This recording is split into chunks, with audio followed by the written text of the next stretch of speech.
ठीक है। तो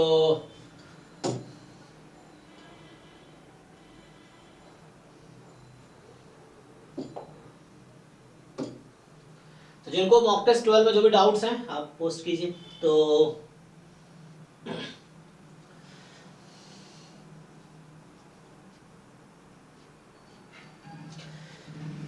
10, 18, 13 ठीक है, जैसे जैसे उसमें देख लेते हैं। तो 10th क्या है, x follows t distribution with n degree of freedom। ये जो 10th है, x follows t distribution with n degree of freedom। तो ये थ्योरम है ना, ये तो डायरेक्ट थ्योरम है। 1/1 plus X square by N. बताओ जी, ये वीके वर्ग में डायरेक्टली थ्योरम, बहुत सारी बुक्स में डायरेक्टली थ्योरम है।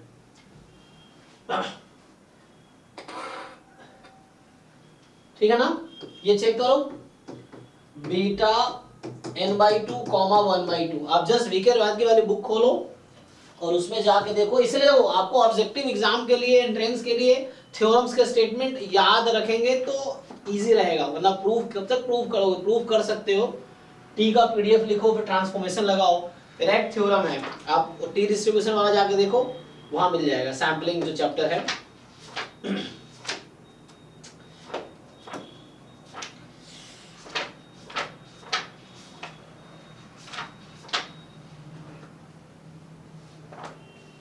इसमें जो चैप्टर नंबर है ना, आप देख लेना, उसमें थ्योरम है। ठीक है, तो चैप्टर नंबर है 6, चैप्टर 6 में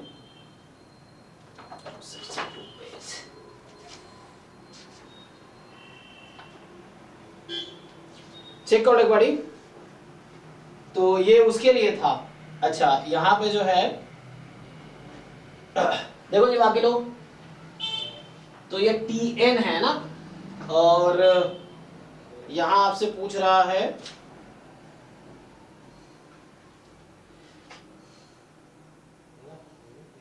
तो जब Tn है तो एक्स स्क्वायर का डिस्ट्रीब्यूशन क्या होगा, यहां से थ्योरम था ना, x अगर Tn एक्स स्क्वायर क्या आता है, तो उससे ट्रांसफॉर्मेशन लगाने, डायरेक्ट थ्योरम में आपको ट्रांसफॉर्मेशन लगाने पड़ेंगे।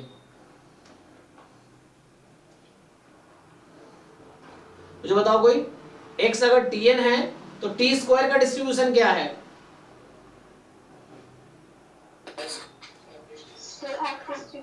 F1n। अब जाके देखो, तो ये मैंने देखो यहाँ लिखा हुआ है, पेज नंबर 268 वीके रोहतगी की बुक है, उसमें पेज नंबर 268 पे रिमार्क नंबर 4 उसमें बता रखा है कि एक x अगर Tn है तो x स्क्वायर F1n होगा। फिर उसी में अगला थ्योरम है, मतलब जो क्वेश्चन बनाया वो थ्योरम को मिक्स करके बनाया है। फिर उसी में नेक्स्ट पेज पे 269 पेज पे थ्योरम नंबर 6 है, वो ये कहता है कि x अगर Fmn है, Fmn है ना, तो आपका 1/1 plus m/n x will have distribution β/2 m/2। अब इसको तुम एग्जाम में प्रूफ करने लगे फिर तो आवर्स लगेंगे प्रूफ करने में तुम्हें, या कम से कम 20-30 मिनट तो लगेंगे। तो अगर आते हैं तो करो, वरना आगे बढ़ो इसको छोड़ के। ये है, तो यहाँ पे जो इसका जो आंसर है n/2 m/2, अप्लाई करो इसको, सेम थ्योरम डायरेक्टली आ जाएगा। तो x स्क्वायर आपका F1 है, ये x स्क्वायर है, इसने क्या किया इस थ्योरम में m को 1 रख दिया, तो m को 1 रख दिया तो ये बन जाएगा। जब 1n है तो यहाँ से आ जाएगा, और तो x यहाँ x स्क्वायर है। ठीक है ना, तो इन दोनों थ्योरम के हेल्प से you will get the answer. with the help of this theorem and with the help of this theorem you will get the answer। okay, next जो है, तो ये थ्योरम था डायरेक्ट। अब प्रूफ बुक में देख सकते हो, प्रूफ किया हुआ है 18। तो 18th कह रहा है, 18th में ये सिंपल ट्रांसफॉर्मेशन है क्वेश्चन है, तो लोग ट्राई क्या नहीं करते। एक्स आई है नॉर्मल म्यू सिग्मा आई स्क्वायर, और u एक नया रैंडम वेरिएबल है, v आपको दे रखा है, तो पूछ रहा है कि v independent choose correct statement. तो जस्ट इसमें हाँ 18 में शायद ऑप्शन गलत है, ओके, वहां पर xi minus mu by sigma whole square है, हाँ तो chi स्क्वायर 1 करके chi स्क्वायर n तक हो जाएगा। लेकिन नहीं नहीं भाई, u क्या है, u इज नॉट वहां पर म्यू नहीं है ना, it is the estimator. X I minus x bar upon sigma का होल स्क्वायर क्या होता है? हाँ सर एस्टिमेट है सर। ठीक है ना, म्यू नोन नहीं है तो u इज नॉट नोन, जो u तुम देख रहे हो it is not known, it is unknown, सही तो है। तो वो n minus one S square upon sigma square वाले फॉर्मूला फिट होगा। तो सिंपल ट्रांसफॉर्मेशन है भाई, क्या दिक्कत है तुम्हें? u का मीन निकालो, u का वेरिएंस निकालो, आंसर आ जाएगा। हाँ सर खुदा है। और u is just, u is what, एक काम करो तुम yi एक नया वेरिएबल इंट्रोड्यूस करो, xi अपॉन सिग्मा i। अब देखो यहां से क्या है, xi क्वेश्चन में है normal mu comma sigma i square, ये सब क्वेश्चन आसान है, इसको ऐसे डाउट में मत डालो। तो ये म्यू और ये 1 आ जाएगा, चेक करो। अच्छा यहाँ म्यू बाई सिग्मा i हो जाएगा नहीं, तो mu by sigma i comma 1 इस तरीके से। हाँ अब यहां से तुम बस उसको यू जस्ट अप्लाई, ये देखो डिनोमिनेटर में जो नंबर दिख रहा है ना, that is just a constant, that is just a constant.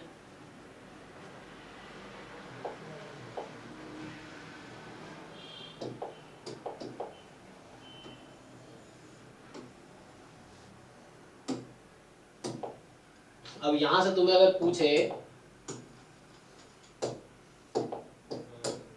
हाँ जी देख लो क्या डाउट है, सिग्मा आई स्क्वायर होगा ना कि कहाँ पे?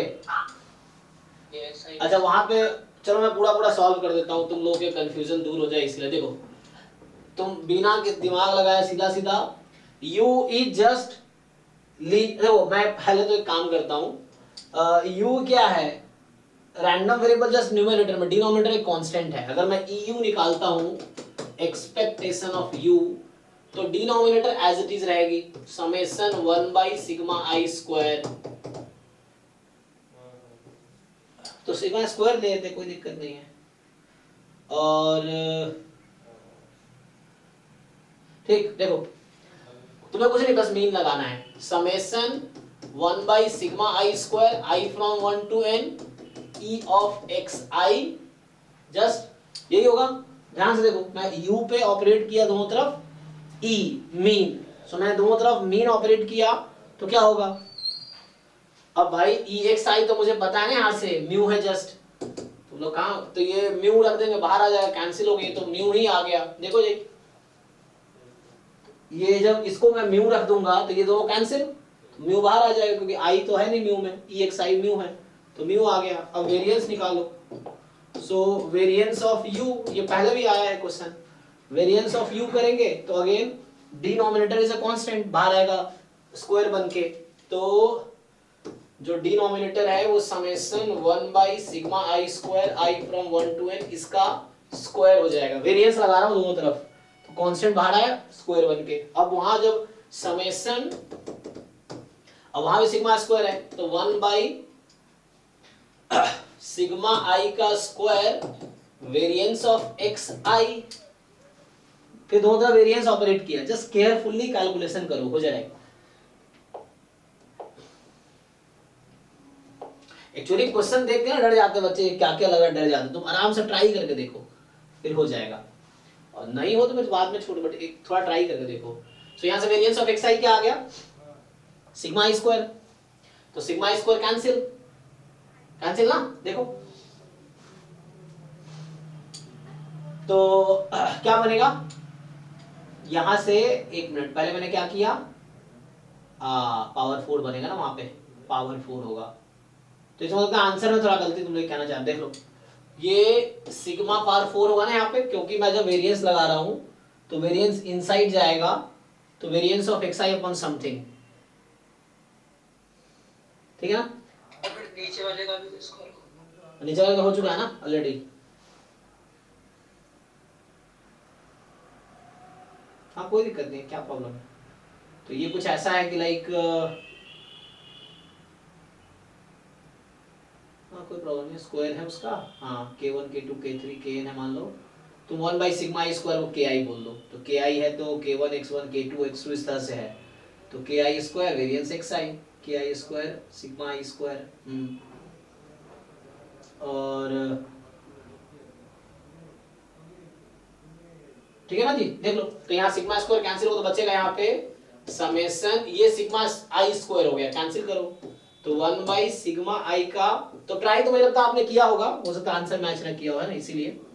तो यहां से आ गया ये i फ्रॉम 1 to n और डिनोमिनेटर में है summation 1 by sigma I square इसका होल स्क्वायर। देखो ध्यान से, सेम ही तो है, तो ये स्क्वायर इस पूरे को कैंसिल कर दिया तो बचा 1 upon summation 1 by sigma I square. एक मिनट, एक तो मैं क्या कर रहा हूँ 1 मिनट, तो मुझे पावर 4 था ना, तो ये तो गलत हो गया ना।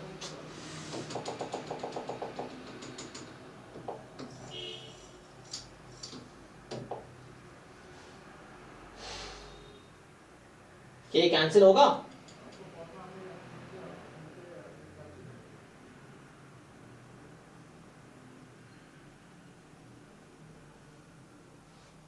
हाँ सर, ये तो होगा, मतलब न्यूमरेटर में summation 1 by sigma square and अच्छा ठीक, तो समेशन 1। तो मैंने ठीक किया था ना, ये सही था, ये तो सही किया था। क्यों? क्योंकि यहाँ पे इसकी वैल्यू कितनी है, सिग्मा आई स्क्वायर, सिग्मा आई स्क्वायर सिग्मा 4 कटा तो क्या बचा सिग्मा आई स्क्वायर। अब ये एक कैंसिल हो गया तो 1 upon summation 1 by sigma I square, I from 1 to n। Okay है, देखो तो u is normal with mean this variance this, fine. तो मैंने क्या किया, अभी मैंने u का मीन और वेरिएंस फाइंड किया। किसी को डाउट है तो पूछो। सो ये मैंने u का मीन और वेरिएंस निकाले हैं। तो u का डिस्ट्रीब्यूशन, क्योंकि u लीनियर कॉम्बिनेशन है, u is just a linear combination of x1 x2। देखो यहाँ मैं शुरू में ये सोच रहा था अगर ki मैं नाम रख दूं इसका 1 बाई सिग्मा आई स्क्वायर का, तो u को मैं ऐसा लिख सकता हूँ समेशन ki इंटू एक्स आई और अपॉन समेशन ki, यही ना, यही तो है।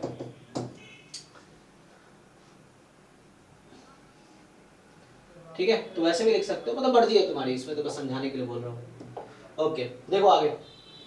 अब यहाँ पे क्या है, मेन v में क्या दिक्कत है, v में देखो ध्यान से, v जो है ना summation x I minus you upon sigma I from 1 to n, ठीक, इसका होल स्क्वायर।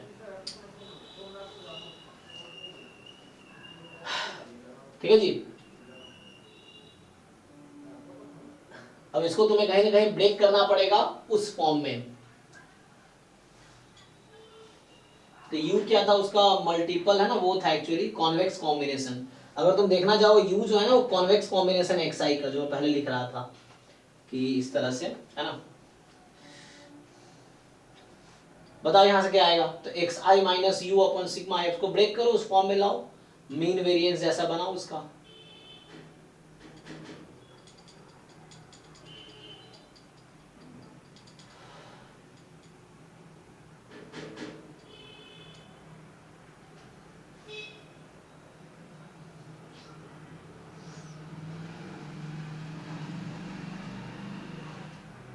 देखो एक सबसे आसान चीज मैं तुम्हें ये बताऊं, अगर मान लो सिग्मा आई को भी मैं 1 रख दूं समझने के लिए, तो what do you think u i क्या बन जाएगा। अगर सिग्मा आई को मैं 1 रख देता हूं तो ये u क्या बन जाएगा,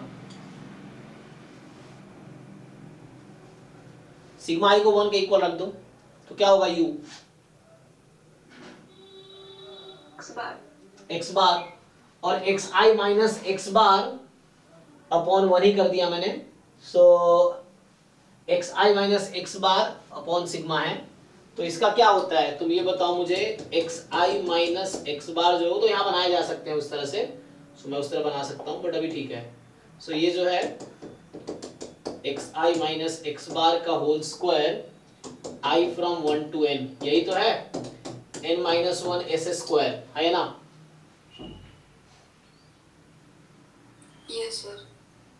तो अपॉन सिग्मा स्क्वायर अगर कर दे, हालांकि 1 ही है उसका, तो सिग्मा स्क्वायर 1 है ना, क्योंकि मैं भी 1 पुट कर रहा हूँ, सिग्मा आई स्क्वायर को 1 रख रहा हूँ।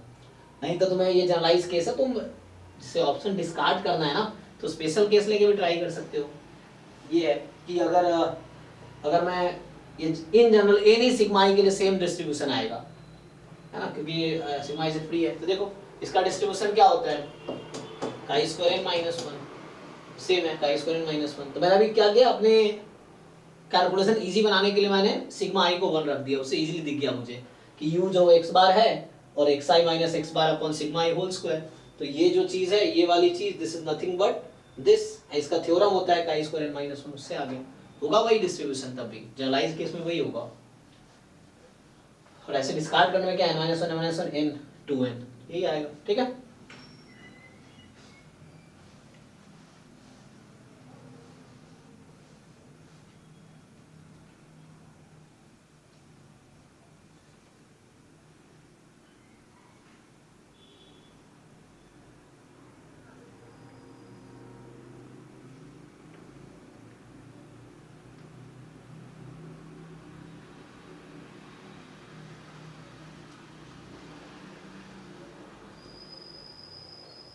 तो 10 18 हो गया। नेक्स्ट क्या है 13 कह रहा है कि find the surface area generated by revolving x बराबर 1 माइनस टी स्क्वायर y बराबर 2t on the interval 0 1 about the x axis. तो बताओ, एक तो लेंथ ऑफ आर्क का फॉर्मूला होता था और एक यहाँ एरिया का, क्या होगा जी, कोई बताओ मुझे। Revolving this about x axis, तो किसी कर्व को x के अबाउट तुम रिवॉल्व कर रहे हो, तो व्हाट इज द फॉर्मूला। अल्लाह यू कैन सी, पाई में y स्क्वायर dx या x स्क्वायर dx। हाँ इस तरह से होगा, x के अबाउट घुमा रहे हो ना, तो रेडियस क्या है यहाँ पे, y एक्सिस के पैरेलल है ना, तो y कोऑर्डिनेट आएगा, रेडियस तो y कोऑर्डिनेट, मान लो ये पॉइंट x, y है, तो रेडियस y ही तो आएगा। अब x को 0 y कर्व जैसा भी है मान लो, तुम देख भी सकते हो क्या है, अगर x को 0 रखोगे t प्लस माइनस 1 होगा, और वहां रखोगे तो प्लस माइनस 1। ओके,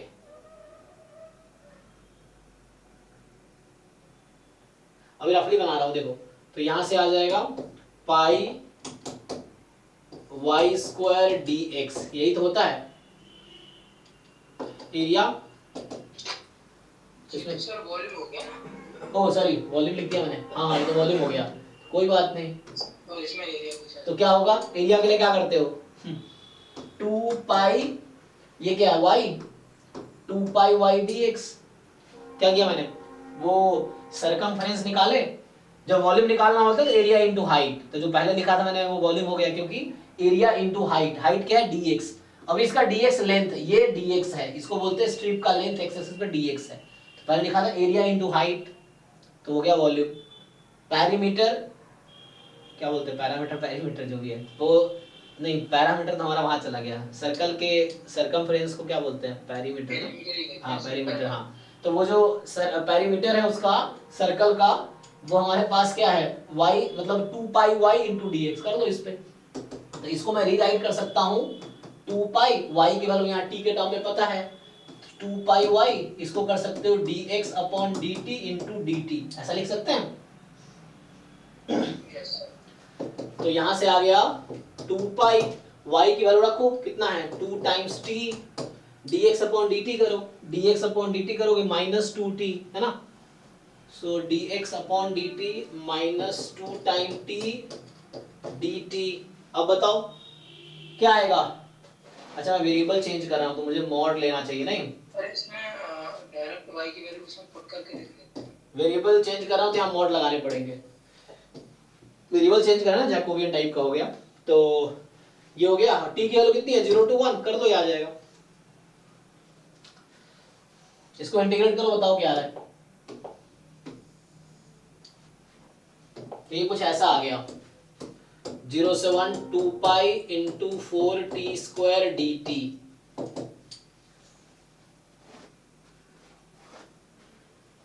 ये √2 कहां से आ रहा है भाई, हमारा तो √2 आया ही नहीं, तो हमने t लिया ना, ओके एक मिनट, इसका ये अप्रोच गलत है क्या, एक मिनट रुको, या मैं, हमारे पास x है 1 माइनस टी स्क्वायर और y है 2, देख बेटर तरीका है t निकाल लो y/2, इसको यहाँ रख दो, तो x बराबर 1 माइनस y/2 का होल स्क्वायर, तो यहाँ से आ जाएगा, okay so this is the curve, अगर तुम सिंप्लीफाई करना चाहो कर लो, सो तो यहाँ से क्या आ जाएगा 2x बराबर 2 माइनस वाई स्क्वायर, सो वाई स्क्वायर बराबर क्या आ गया, 2x minus 1 नहीं 2 minus 2x, 2 time 1 minus x। Okay, तो ये कुछ कर्व आ गई, देख लो। तो मैं क्या कर रहा हूँ, ये हमारा पैरामीट्रिक फॉर्म था, तो मैं उससे ट्राई कर रहा था, लेकिन देखता हूँ इसका आंसर में क्या डिफरेंस आता है। सो surface generated by revolving, surface area निकालना है एक्चुअली। पता क्या है यहाँ ना, सरफेस एरिया निकालना, मैं जो निकाल रहा हूँ सरफेस का एरिया नहीं, सरफेस एरिया का फॉर्मूला क्या होता है, जैसे अगर हम लोग देखते हैं, उसको यार इनटू हाइट तक ले जाना है लेकिन नहीं इसका फॉर्मूला जो है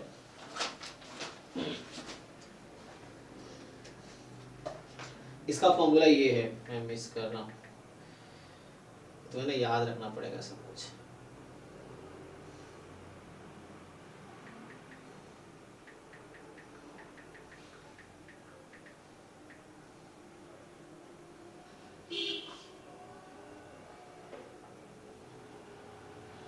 टू पाई आर एच वो तो ठीक है, लेकिन यहाँ पे इंटीग्रेशन से 2 pi by dx होगा सर। अच्छा ठीक है,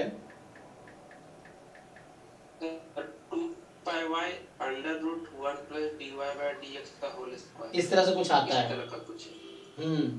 एक तो जस्ट एरिया आता है इनसाइड का, एक है सरफेस का एरिया चाहिए मुझे, नॉट इनसाइड एरिया, है ना। एक है एरिया इनसाइड, एक सरफेस एरिया हो गया, मतलब एक वॉल्यूम हो गया, एक सरफेस एरिया ना, हाँ सरफेस एरिया। तो मुझे सरफेस का एरिया चाहिए, तो वो एरिया अलग है, जैसे एक सर्कल का एरिया है, तो सर्कल 2D फिगर है। यहाँ जो बन रहा है ना, जो रिवोल्यूशन, वो क्या बन रहा है, जैसे एग्जांपल के लिए मैं तुम्हें समझाता हूँ। सर्कल का एरिया का बात अलग हुआ, और तुमने पढ़ा होगा जैसे सिलेंडर का सरफेस एरिया। सिलेंडर क्या है, 2D फिगर या 3D फिगर? तो surface area actually 2 pi RH होता है ना सर, 2 pi R को रेस्पेक्ट मतलब सिलेंडर का, हाँ 2 pi RH होता है उसका सरफेस। वहां तो ठीक है, और यहाँ पे जो आएगा, हाँ तो वही बोल रहा हूँ कि जो सरफेस एरिया हो क्या 3D फिगर में आता है, तो वहां पे तो वो रेगुलर फिगर है, वो रेगुलर है ना, कि आर उसका कॉमन है इसलिए वैसा हो रहा है।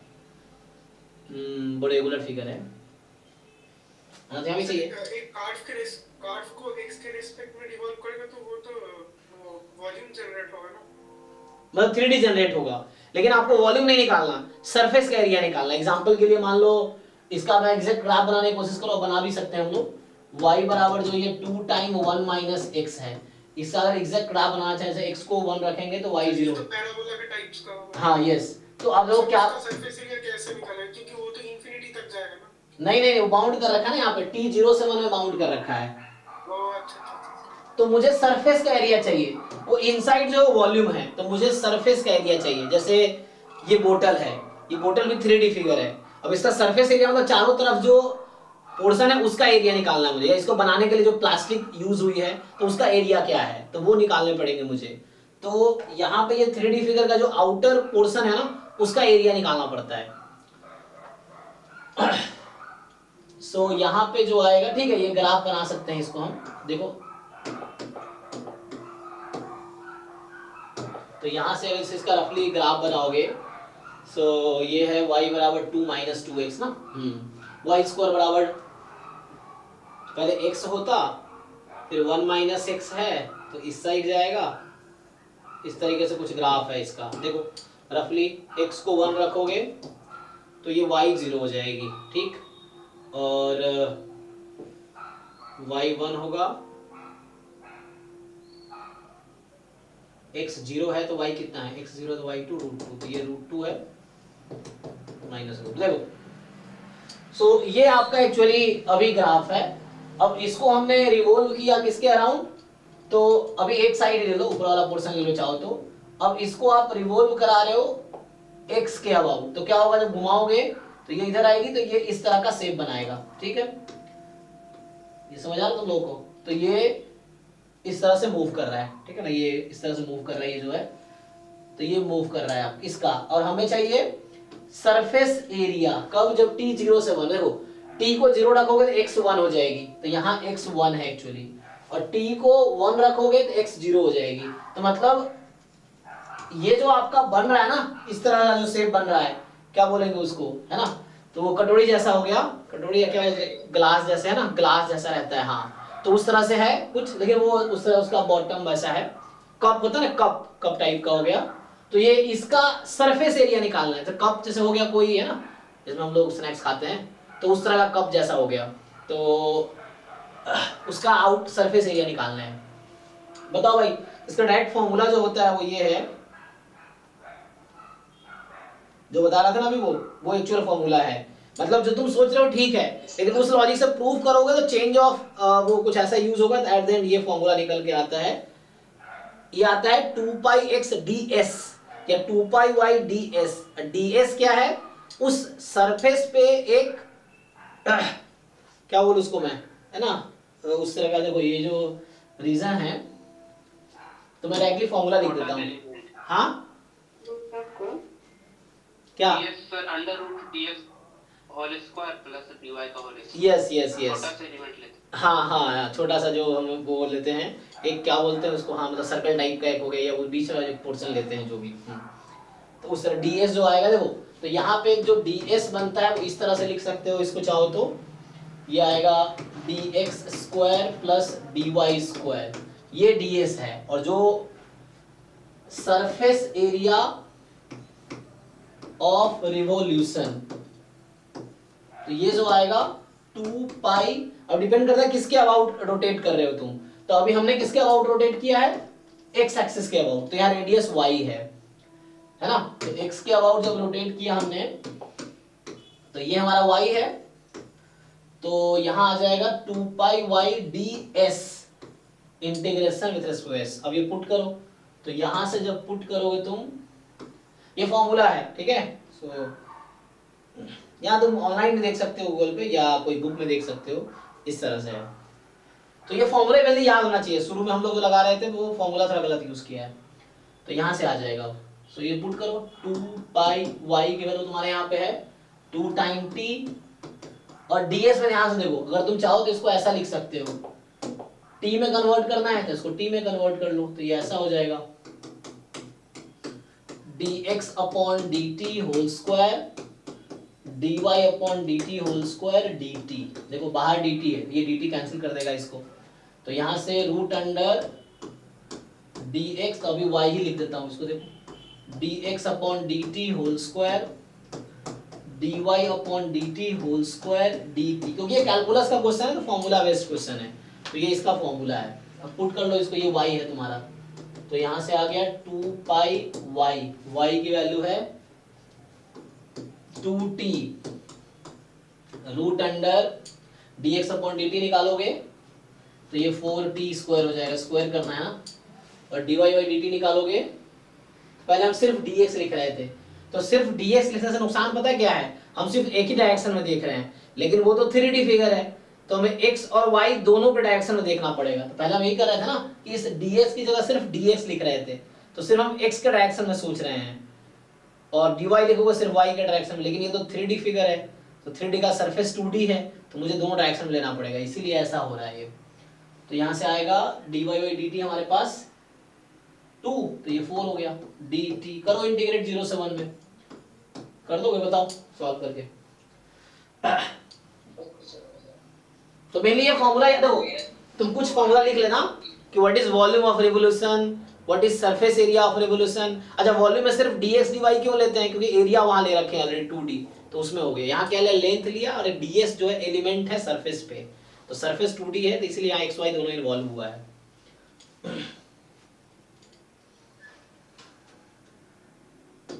ठीक है ना, इस पे कोई एक इस तरह का है जो ds है, यहाँ होता है इसमें ये ds, ये है इस तरह कोई पोर्शन है, तो यहाँ x y दोनों में इसका कंट्रीब्यूशन होगा उस तरीके से कुछ, तो ये प्रूफ देखोगे तो समझ आएगा, अदरवाइज सीधा फॉर्मूला। तो बस फॉर्मूला याद रखना, volume of revolution, surface area of revolution, ये याद रखना, ds है यहाँ पे, और ds की वैल्यू ये है जो बता रहे थे आनंद, ठीक है। तो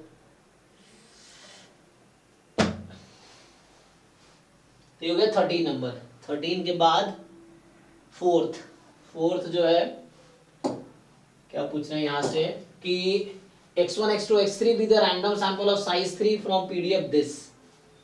अच्छा ये किसी ने पूछा भी था कुछ देर पहले, शायद ग्रुप में पूछा था। ओके तो x1 x2 x3 जो है रैंडम सैंपल है साइज 3 का, पीडीएफ दे रखा है आपको।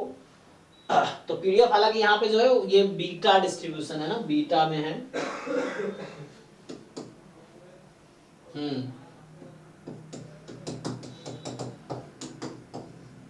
ये बीटा में 2,1 है, beta first kind. So beta first kind 2,1 पूछ रहा है क्या प्रोबेबिलिटी है, m मीडियन है डिस्ट्रीब्यूशन का और x1 स्मॉलेस्ट है, ठीक है। तो पहले इस डिस्ट्रीब्यूशन का मीडियन आप निकाल सकते हो, क्या आएगा इसका सीडीएफ क्या आएगा? x स्क्वायर को हाफ के इक्वल रखो, x की वैल्यू क्या आएगी? 1/√2 इस बीच में है। तो जो मीडियन आएगा इसका, मीडियन इज 1/√2। तो जो कैपिटल M दे रखा है वो 1/√2 है। सीडीएफ निकाला, सीडीएफ को हाफ के इक्वल किया तो उससे मीडियन मिल जाता है, तो मीडियन आ गया। तो अब पूछ रहा है कि probability first order statistics more than 1/√2।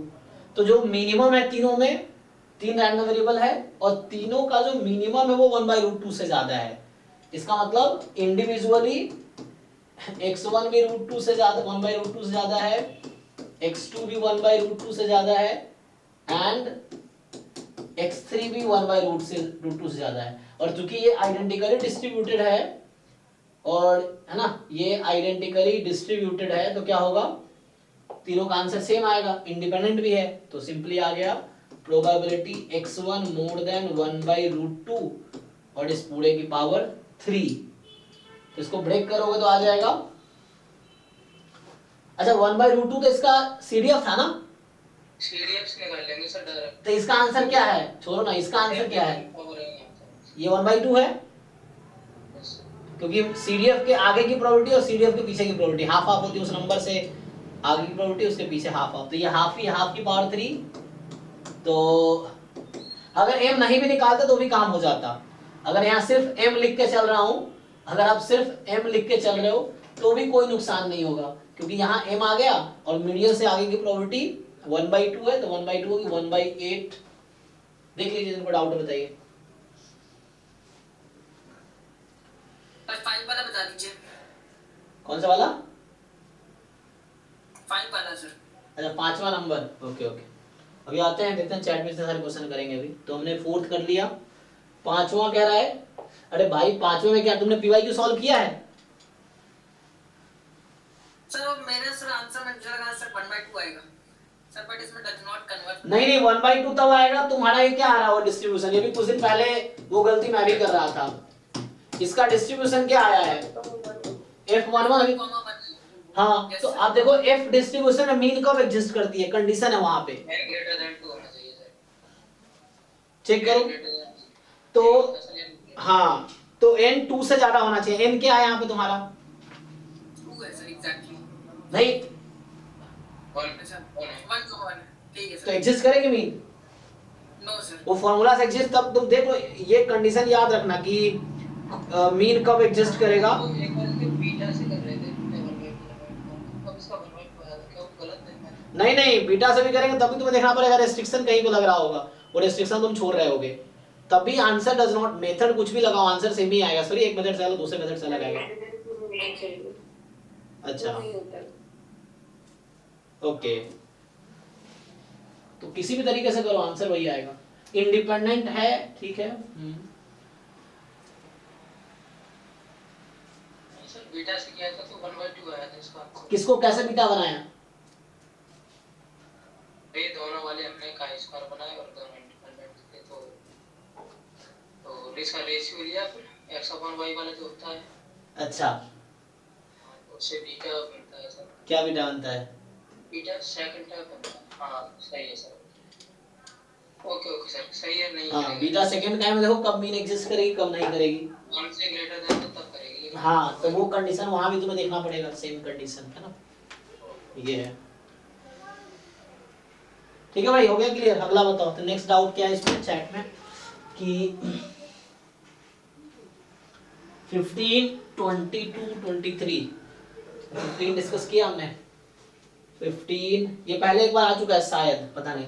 देखो ये कह रहा है कि एफ एक्स जो है F zero F dash zero x square upon two F dash theta x. F x है, क्या लिख रखा है, एफ एक्स बराबर, मुझे लग रहा है एफ गलती से आया जहां तक मुझे लग रहा है, पता नहीं। तो value of theta as X is equal to 1 is,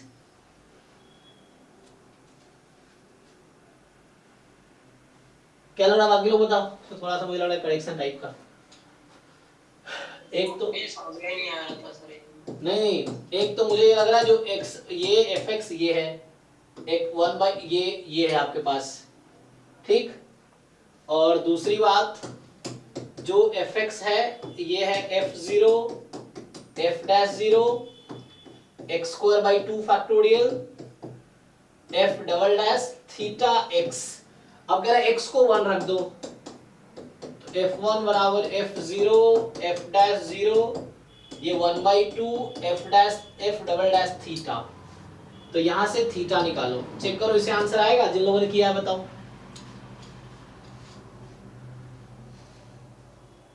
solve करो इसको, क्या आंसर आएगा देखो।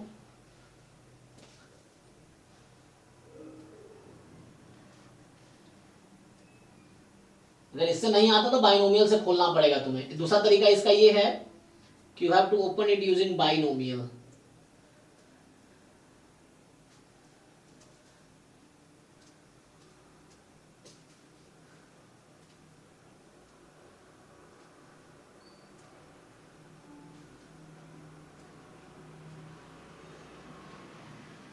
ठीक है ना जी, देख लो, अगर तुम इसको बाइनोमियल से ओपन करते हो तो क्या बनता है,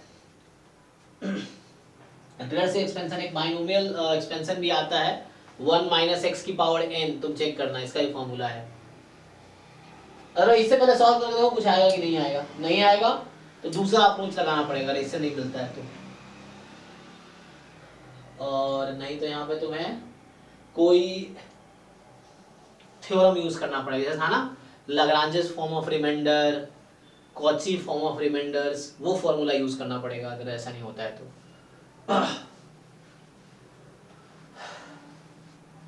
ठीक है भाई, किसी का सॉल्व नहीं हुआ, किसी का हुआ है देखो। तो क्योंकि जीरो के अबाउट टेलर सीरीज एक्सपेंशन ही लिख रहा है, तो इसको बोलते हैं रिमाइंडर टर्म, जो लास्ट में लिखा हुआ है ना, जैसे रिमाइंडर टर्म। और रिमाइंडर टर्म का डायरेक्ट फॉर्मूला भी होता है, तो उसको देखो जाके थ्योरी में किसी बुक में या उसमें लेक्चर में, कि लाग्रांज फॉर्म ऑफ रिमाइंडर्स क्या है, कॉची फॉर्म ऑफ रिमाइंडर्स क्या है इन टेलर सीरीज एक्सपेंशन। तो ये रिमाइंडर टर्म ही है एक्चुअली, तो उसको तुम्हें इक्वेट करना होगा, तो वहां से आंसर आ जाएगा।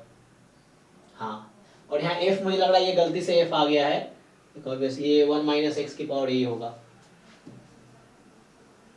जो लोग सॉल्व किए देखो, अप्लाई करो, ये रिमाइंडर टर्म है, तुम रिमाइंडर का फॉर्मूला चेक करो क्या होता है, लाग्रांज फॉर्म ऑफ रिमाइंडर्स। जो तुम्हें ऐसे बुक में नहीं मिला गूगल कर दो, उससे मिल जाएगा, उसमें देखो कोई फॉर्मूला मिल जाए, उसमें फिट करके देखो क्या आता है, तो उससे आंसर आ जाएगा। हाँ, तो चेक करो आएगा, रिमाइंडर निकालना है, रिमाइंडर से आंसर आएगा। फंक्शन दे ही रखा है ना, ये क्या दिक्कत क्या है यहाँ से। हाँ, इसका formula, this formula is equal to, this is equal to Rn, और ये Rn का फॉर्मूला डायरेक्टली होता है Lagrange form of remainder, check करो, उससे इक्वेट करके देखो क्या मिल रहा है। नहीं तो सॉल्व होगा, ट्राई करो, तो फिर दोबारा पूछना, अगर नहीं होता है तो मुझे भेजना दोबारा, थोड़ा सा एरर भी है, फिर सॉल्व करते हैं दोबारा। यार इसमें जो क्वेश्चन 7 में उसी में हम डबल डैश एक्स करके क्वेश्चन 7 एक मिनट, हाँ भाई संजय, क्या ये जो 1/2 f डबल डैश थीटा उसी से निकाल के इसका डबल डैश उसी में रख के देखना कहां पर एग्जिस्ट कर रहा है। हाँ वही तो मैं कह रहा हूँ, करके देखो, उससे एटलीस्ट ट्राई करना, पर 2-3 डिफरेंट अप्रोच अप्लाई करके देखो ना, तो कुछ अप्रोच क्या है काम, उससे आंसर नहीं आएगा, दूसरा अप्रोच लगाओ, तीसरा अप्रोच लगाओ, एटलीस्ट देखो कहाँ से आंसर आ रहा है, ये है, तो ट्राई तो करो। 7 जी, सर इसका सर कोवेरिएंस टर्म निकालना। अच्छा ये फिर आ गया क्वेश्चन ना, वही था ना, ये पहले भी मिला था हमें, कि suppose that the signal x जो भी है x है स्टैंडर्ड नॉर्मल, यहाँ x जो है, तो वहां पे देखो जहां पे था ये x बार आया था वहां गलती से मुझे लगता है, x स्टैंडर्ड नॉर्मल है, और y जो है x प्लस W है और W नॉर्मल 0 सिग्मा स्क्वायर है।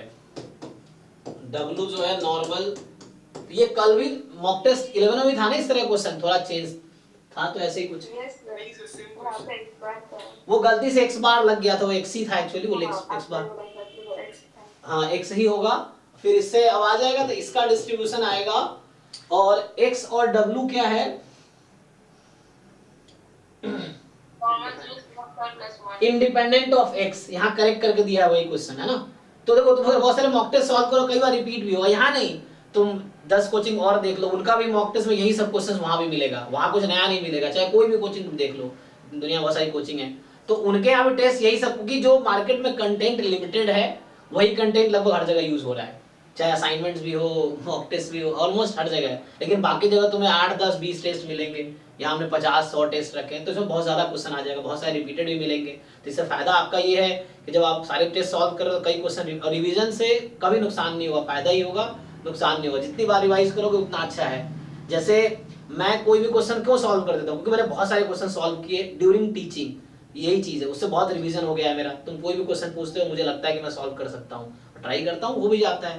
तो सेम आपके साथ है, आप भी रिवीजन बहुत करोगे, बहुत सारे क्वेश्चन रिपीटेडली सॉल्व कर लिए, तो कोई भी क्वेश्चन आएगा तो आपको ऐसा लगेगा कि हाँ अब हम सॉल्व कर सकते हैं, और आप कर लोगे सॉल्व, यही है। ठीक है जी, तो इसमें क्या डाउट है, बता रखा है इंडिपेंडेंट ऑफ एक्स है, मतलब W। इसका कोवेरिएंस नहीं निकाल पा रहे हैं। ठीक है, देखिए निकालते हैं। तो इसका आंसर आएगा 0,1 प्लस सिग्मा स्क्वायर। तो आपको चाहिए covariance between x and y, right, क्योंकि यहाँ E of x given y है, तो आपको x y के बीच का कोवेरियंस चाहिए। चलिए, तो x y के बीच का कोवेरियंस, सो कोवेरियंस बिटवीन x y क्या है, x plus w, so covariance between x and x, covariance between x and w। अब मुझे आप बताइए covariance between x and x क्या होता है, वो सर वेरिएंस ऑफ x होगा वो 1 होगा। 1 होगा। और कोवेरियंस x और w के बीच का, सर वो सर नहीं होगा। w इंडिपेंडेंट ऑफ x, यहाँ लिखा हुआ है क्वेश्चन में, w is independent of x। वो फिर तो 0 होगा। अच्छा तो यही तो पढ़ना है, जब क्वेश्चन ना हो तो 4 बार क्वेश्चन फिर से पढ़ लो, वो क्या क्या इन्फॉर्मेशन गिवन है उसके हिसाब से हो गया। और सर फिर हो जाएगा सर हो गया सर। बस कंडीशनल, अब सीधा आप कोरिलेशन निकाल लेना है, तो उससे रो आज हो जाएगा सर, मैं वही ओके 11। सो 11 जो था हुआ कि नहीं, देखो 11th है कि 1 0 -1 और 0 1 -1 आइगन वेक्टर है इसका, तो वैल्यू ऑफ एबीसी क्या होना चाहिए। ठीक है, तो देखिए आपको पता होगा कि अगर v आइगन वेक्टर है, मान लो v1 आइगन वेक्टर है, तो ये कहेंगे λ1 v1 के इक्वल होगा। ठीक, तो v1 मैं पहला बोल देता हूँ, चेक कीजिए, ठीक से लिखेंगे। और फिर से चलिए यहाँ पे हम a को मल्टीप्लाई करते हैं v1 के साथ, तो a है 2 1 1 a 3 2 3bc, ठीक है, 2 1 1 a 3 2 3bc, और यहां से क्या है हमारे पास 1 0 -1। ठीक, अब इसको मल्टीप्लाई कर लेते हैं, सो मल्टीप्लाई करेंगे तो ये आ गया 2 + 0 -1, तो ये 1 है। फिर a + 0 प्लस मतलब a -2, फिर यहां से 3 0 3 c, fine. Now you know that कि ये वैल्यू v1 का मल्टीपल ही आएगा, because it is given that v1 is the eigen vector, so it has to satisfy this condition, क्योंकि डेफिनेशन है आइगन वेक्टर का ये वाला। तो av बराबर लैम्डा, यहाँ 1 0 -1 है, अब इसका मल्टीपल होना चाहिए, तो यहाँ -1 होने के लिए मुझे क्या कॉमन निकालना पड़ेगा, ये -1 है ना, -3 अच्छा हाँ ठीक है, तो -1 बनाने के लिए मुझे इस पूरे को बाहर निकालना पड़ेगा ना, मुझे c -3 को बाहर करना पड़ेगा, है ना। देखो तो c -3 बाहर करोगे तो यहाँ -1 बचेगा। सर फर्स्ट एलिमेंट में 1 1 है तो वहां से λ1 दिख रहा है। ओके ठीक है, वो भी समझ सकते हैं आप, हाँ a भी बराबर लैम्डा v, 3 - c बराबर -1 हो गया, तो c कितना आ जाएगा, c आ जाएगा सर 4 आ जाएगा सर। तो c को 4 रखेंगे तो 1, तो मैंने तो सर इसे इक्वल रख दिया तो सर आंसर आ गया था। हाँ उससे भी हो जाएगा, -1 रख करके c की वैल्यू आ गई थी। ये भी चल जाएगा बराबर क्योंकि यहाँ पे अच्छा उसमें एक्चुअली कहीं ना कहीं वो बनाने की कोशिश कर रहा हूँ। एट द एंड मैं भी वही करता कि मैं करूंगा क्या उसको कि मैं जो है 3 माइनस सी को इक्वल रखूंगा, किसके इक्वल करना चाह रहा हूँ मैं, ए बी बराबर, -1 की तो फिर वहां से इक्वेशन बन के आता 1, यहाँ से 1 आ जाता, कुछ -1 या 1 आ जाता, 3 माइनस सी माइनस यहाँ से जो मैं कर रहा था उससे भी आंसर वही आएगा। मतलब अगर अप्रोच कोई भी लगाओ, अगर मैं जो कर रहा हूँ तब भी क्या होगा, तो मुझे इसको इसके इक्वल ही लाना था, तो एट द एंड वो इक्वल करके आ ही जाएगा। नहीं तो डायरेक्टली इक्वेट कर दो तो भी सही कह रहे हो। जैसे सॉरी, जैसे यहाँ ये 1 के इक्वल है, तो इस 0 को इसके इक्वल होना पड़ेगा, इसको इसके इक्वल होना पड़ेगा, ये है। कॉमन ले लिए तब भी उसके हिसाब से फिर हम फिट करेंगे, तभी आंसर वही रहेगा। तो यहाँ से क्या आ जाएगा, a माइनस 2 बराबर 0, 3 माइनस सी बराबर -1, तो a बराबर 2 आ गया, c बराबर 2 आ गया, हो रहेगा ना हो रहेगा, सॉरी यहाँ से उधर चला गया, c तरफ 4 आ गया, हाँ a बराबर 2, c बराबर 4 आ गया। अब सेम चीज v2 के साथ कीजिए, a v2 बराबर लैम्डा 2 v2, तो यहाँ पे एक्चुअली पता ही चला कि 1 है तो यहाँ 1 ले लिया, तो यहाँ लैम्डा 1 एक्चुअली 1 हो गया, ये पता चल गया कि आइगन जो वैल्यू है 1 है और आइगन वेक्टर ये है। सेम चीज आप v2 के साथ कीजिए, देखिए आंसर आ जाएगा, करके देखो, करो 18 वाला दे दो सर एक बार, 18 वाला तो हो जाएगा ना, ये इनका इलेवेंट डाउट था। सेम चीज you do for the v2, a v2 बराबर लैम्डा 2 v2 एंड देखो कंपेयर करो, नहीं आएगा तो फिर बताओ मुझे आंसर, मतलब दोबारा कर दूंगा मैं। 11 था, कौन सा पूछ रहे थे? 18 वाला सर एक वाला बता दीजिए। दो लोगों ने बोला, मुझे समझ नहीं आया। 22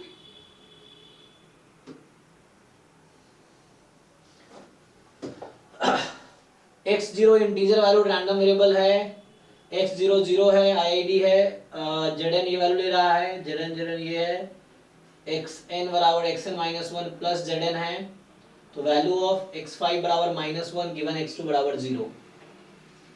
x5 को अगर तुम लिखोगे तो आ जाएगा, देखो एक मिनट, जो xn है वो xn -1 प्लस zn है, ओके।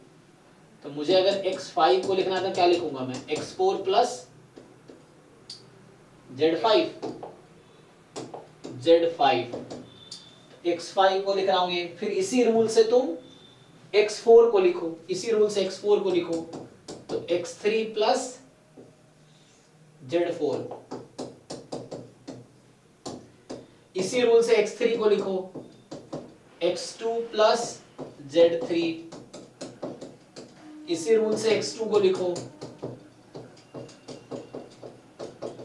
ये रिकर्सिव, इसी को ना रिकर्सिव इक्वेशन, सो इसी को रिपीटेडली यूज कर रहे हैं हम। तो ये n को मैंने पहले 5 रखा तो x4 हो गया, अब n को 4 रखूंगा इसमें तो यहाँ यूज कर लिया, n को 3 रखूंगा तो यहाँ यूज कर लिया, n को 2 रखूंगा तो यहाँ यूज कर लिया। फिर अब यहाँ तक पहुंच गए, तो x5 इज एक्चुअली दिस 2 3 4, यहाँ से आएगा 5 तक, Z2 Z3 Z4 Z5, okay. सो ये आ गया कुछ ऐसा, हाँ टर्म होगा ना, क्योंकि वहाँ पर x नॉट का टर्म है, तो x not plus z1 plus z2 plus z3। अच्छा x नॉट तक है, ओके। तो एक बार और ब्रेक कर लो, हाँ। तो यहाँ पे भी देखो कहाँ तक पहुंचे हम लोग, तो हम लोग हमें x नॉट के टर्म में लाना है, n यहाँ 1 से स्टार्ट किया, ठीक है। एक बार और ब्रेक कर लो, तो x5 ब्रेक हो जाएगा x not plus z1 plus z2 plus z3 plus z4, ठीक है ना, प्लस z5, इस तरीके से आ जाएगा। ये x5 है। अब कह रहा है x5 -1 है और x2 0 है, बताओ। तो x5 को -1 and given what is probability of x5 being -1, तो x0 तो डिजेनरेट है, x0 तो श्योरली 0 है, बता रखा है ना। और zi जो है वो वैल्यू ले सकती है 1 या -1, तो x0 0 है, तो x1 क्या हो जाएगा, तो x1 इज z1, हाँ ठीक है ना। तो यहां से अगर तुम देखते तो x0 x1 is z1 actually, उधर डिजेनरेट है ना, 0 ही है, डिजेनरेट एट 0 है, कांस्टेंट हो गया एक्चुअली, है ना। जो कांस्टेंट रैंडम वेरिएबल होता है उसी का नाम है डिजनरेट रैंडम वेरिएबल। तो Z2 जो यहां से आएगा वो आएगा Z1 plus Z2, sorry X2 जो आएगा, ठीक। X3 निकालोगे तो Z1 plus Z2 plus Z3, X4 निकालोगे Z1 plus Z2 plus Z3 plus Z4, और X5 निकालोगे तो ये 0 हो जाएगा। तो Z1 से लेके Z5 तक ये बता रखा है आपको। तो करना क्या है देखो, तो हमें पूछा है probability x5 being -1 given x2 being 0, x5 being -1 given x2 0। So probability x5 का मतलब Z1 से लेके Z5 तक -1 है, given Z1 plus Z2 is 0, ठीक। तो करो सॉल्व, क्या दिक्कत है। ओके सर, वो हो जाएगा। कंडीशनल प्रोबेबिलिटी लगाने हैं, probability of A given B, तो A intersection B upon AB upon B probability से आ जाएगा।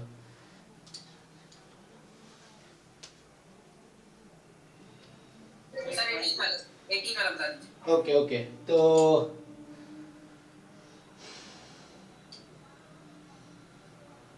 एटीन, जब मैं एक बार लिख लेता हूँ तो इसमें क्या था कल।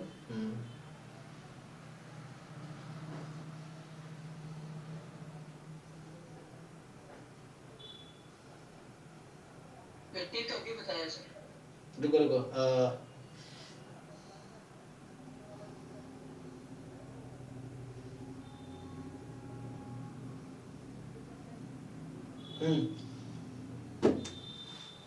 हाँ, क्या नेक्स्ट डाउट किसका था, पूछो। कौन, सुमांकर बताओ तुम क्या पूछ रहे थे।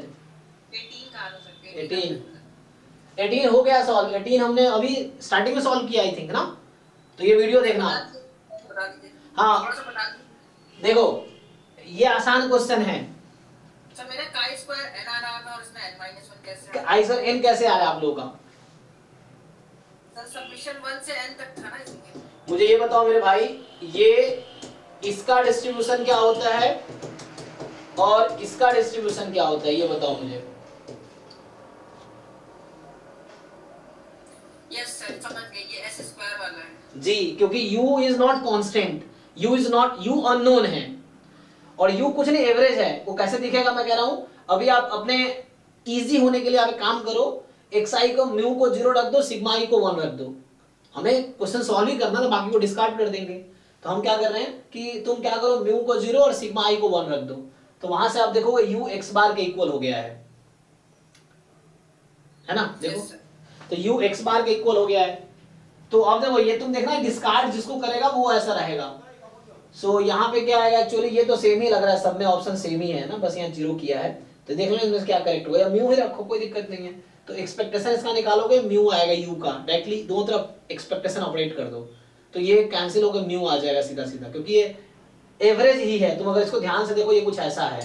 देखो यू को मैं फिर से लिख के दिखाता हूँ तुम लोगों को। देखो ये है k1 x1 k2 x2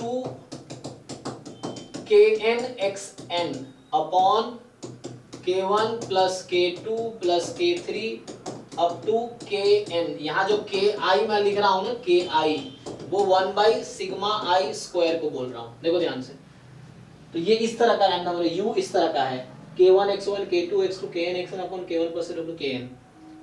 इसमें तुम मीन ऑपरेट कर दो, k तुम्हारा ये है, e लगा दो। उससे बेटर है कि तुम सिग्मा i को 1 रख दो, सिग्मा i को 1 रख दो, तो x बार हो गया। x बार का क्या होता है distribution, normal 0 sigma square by n, x बार है ना। हाँ, तो देखो क्या आएगा,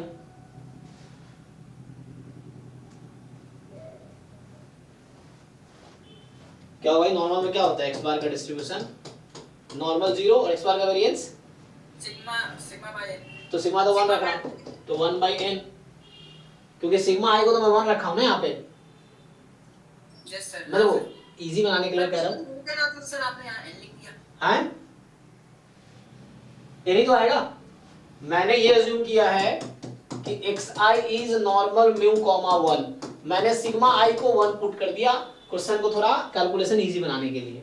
तो मेरा u अब क्या हो गया, देखो ध्यान से, x बार नहीं हो गया, और x बार का डिस्ट्रीब्यूशन क्या होगा, normal mu comma 1 by n। हाँ 1/n। अब यहाँ ऑप्शन में पुट करो, किस ऑप्शन में पुट करोगे? सिग्मा आई को 1 रखो, तो 1 रखोगे तो समेशन 1 n ही हो जाएगा। हालांकि हर ऑप्शन सेम ही लिखा हुआ है, तो सारे सुटेबल हैं। अभी इसके लिए अभी पहला बी आउट हो जाएगा जस्ट, क्योंकि यहाँ म्यू है ना, यहाँ 0 कर दिया, बाकी ठीक है, तो बी आउट हो जाएगा। अब तुम वहां देखोगे जो तुम्हारा बी दिख रहा है ना, वो है समेशन xi माइनस x बार, सिग्मा को तो 1 रख दिया तुमने, तो दिस होल स्क्वायर, और ये कुछ और नहीं है n माइनस 1 s स्क्वायर है। यहाँ सिग्मा स्क्वायर मैंने 1 रख रखा है, सो n minus 1 s square by sigma square, यही भी है क्योंकि सिग्मा स्क्वायर 1 रखा है। इसका डिस्ट्रीब्यूशन क्या है? I square and minus. हाँ, तो वही सिग्मा आई यहाँ पे डिवाइडेड है, जिसको मैंने 1 रख दिया, ये आ जाएगा, तो काई स्क्वायर n माइनस 1 बनेगा। थोड़ा सा जब क्वेश्चन बहुत कॉम्प्लिकेट लगे तो कुछ पैरामीटर को वैल्यू पुट करके देख लो क्या हो रहा है, उसके हिसाब से सोचना आसान हो जाएगा।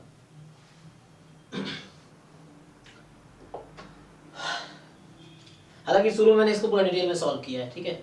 चलिए आगे, तो हो गया भाई तुम लोग हमारा 11 क्या है 27 27 ये कह रहा है कि xy भी continuous random variable with joint PDF this, okay, xy 0 से 2 में है। तो यहाँ जो सपोर्ट है ना तुम्हारा, ध्यान से देखो, 0 से 2 ये भी है और 0 से 2 ये भी है, ये सपोर्ट है जॉइंट डिस्ट्रीब्यूशन का, ठीक है। तो जॉइंट डिस्ट्रीब्यूशन का सपोर्ट ये है। अब तुमसे पूछ रहा है कि क्या प्रोबेबिलिटी है greatest integer function of x plus y is more than half. So क्या प्रोबेबिलिटी है कि greatest integer function more than half? तो क्या दिक्कत है भाई इसमें? तुम एक चीज यहां लगाओ, यहाँ x तुम्हारा 0 से 2 में है, y तुम्हारा 0 से 2 में है, तो x प्लस वाई क्या होगा 0 से 4 में, ठीक। तो x प्लस वाई का ग्रेटेस्ट इंटीजर फंक्शन वैल्यू किसके इक्वल आएगी? पॉसिबल वैल्यू क्या है x प्लस वाई के ग्रेटेस्ट? हाँ मतलब अगर इक्वलिटी तुम इंक्लूड कर लो, हाँ कोई बात नहीं, क्या क्या आएगा? नहीं क्या क्या पॉसिबिलिटी है? अच्छा 0 1 2 3 तक, हाँ 42 बढ़िया। तो ये हमारे पास है। अब ये बोल रहा है हाफ से ज्यादा होगा, तो बेटर है कॉम्प्लीमेंट ले लो। तो 1 माइनस प्रोबेबिलिटी, ये कह रहा है कि greatest integer function of x plus y is less than 1/2, यही है। तो 1 minus probability greatest integer function of x plus y, तो यहाँ ये 4 फेवरेबल आउटकम है, उसमें से सुटेबल इसमें कौन सा है? सिर्फ 0 वाला। अब तुम सोचो ये 0 कब होगी? x प्लस वाई का ग्रेटेस्ट इंटीजर फंक्शन वैल्यू 0 कब होगी? जब x प्लस वाई कहां से कहां तक होगा? 0 से 1। ऐसा ग्राफ बनाना आता है?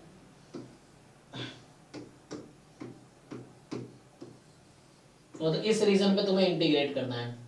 हाँ सर हो जाएगा। तो इसे ट्राई करके देखो। ये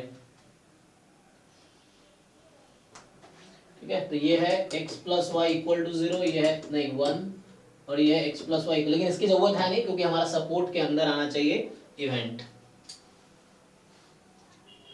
27 के बाद 28 है। 28 कह रहा है कि x1 x2 xn be a random sample from a distribution having PDF। Sir ये कंप्लीट कैसे होगा बता दीजिए। कंप्लीट तुम्हें ये उससे कर लो, एक्सपोनेंशियल फैमिली से। सर ये बता दीजिए सर, एक बार अलग अलग कैसे पता करते हैं? ये सफिशिएंट है, ये कंप्लीट है, अलग अलग नहीं पता कर सकते हैं? कर सकते हैं। सफिशिएंट के लिए फैक्टराइजेशन थ्योरम है, कंप्लीट के लिए डेफिनेशन है। कंप्लीट के लिए कोई डायरेक्ट थ्योरम नहीं है, ओनली कंप्लीट के लिए वो डेफिनेशन लगाना पड़ेगा।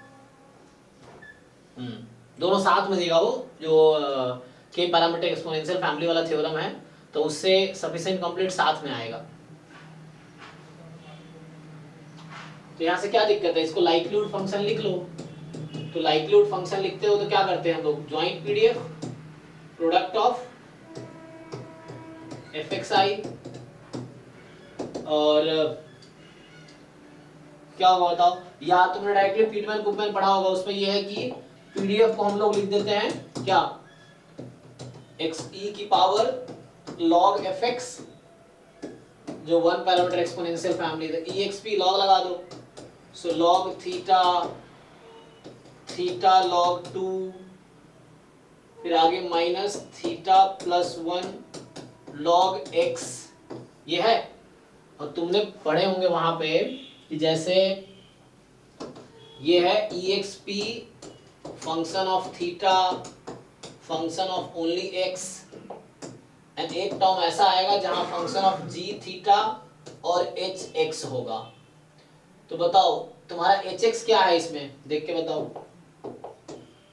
व्हाट इज, तो हो गया। अब यहां से एच एक्स तुम्हारा निकल गया log x, और ये जो थ्योरम कहता है, ये प्रसन्ना साहू वाली बुक देखोगे उसमें है, पिटमैन कुमेन या एक्सपोनेंशियल फैमिली, वो ये कहता है कि अगर ऐसा हो तो t जो आपका होगा वो summation H x I from 1 to n, और इसमें एक ही पैरामीटर है और पैरामीटर स्पेस एक अनकाउंटेबल सेट होने चाहिए, ठीक है। तो पैरामीटर स्पेस मतलब इंटरवल होने चाहिए, कहने मतलब ये है यहाँ पे, तो जो है इंटरवल है, तो ये क्या हो गया, summation log xi, so this is complete and sufficient. ये थ्योरम है, जो लिखा हूं ये थ्योरम है कंप्लीट। यही चीज मैं लाइक्लीहुड फंक्शन के साथ भी कर सकता, तो डायरेक्टली यही आंसर बन के आएगा।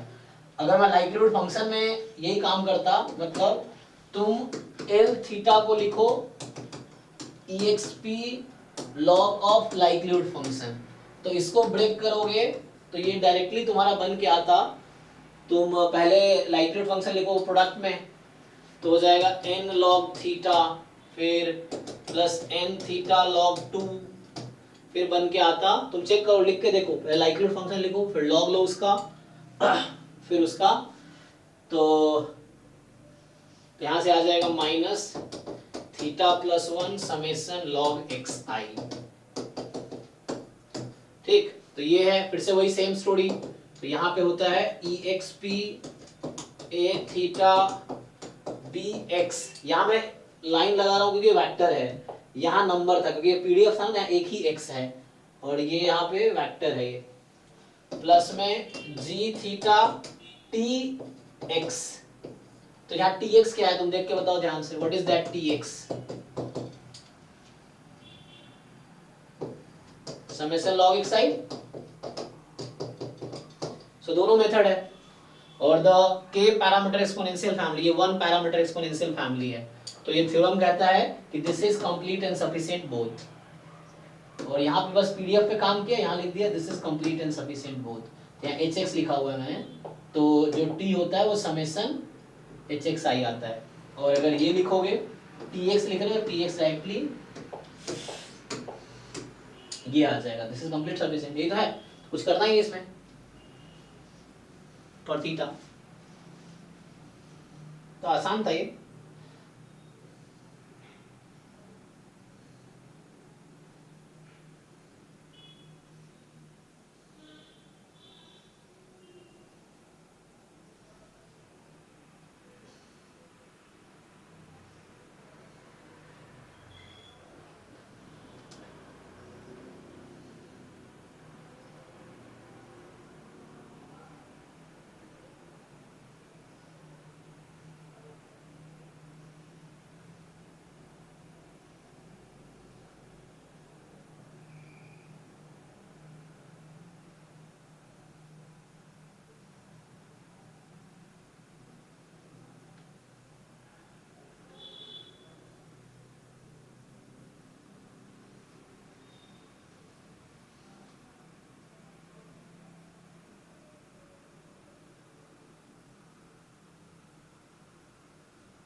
ओके, तो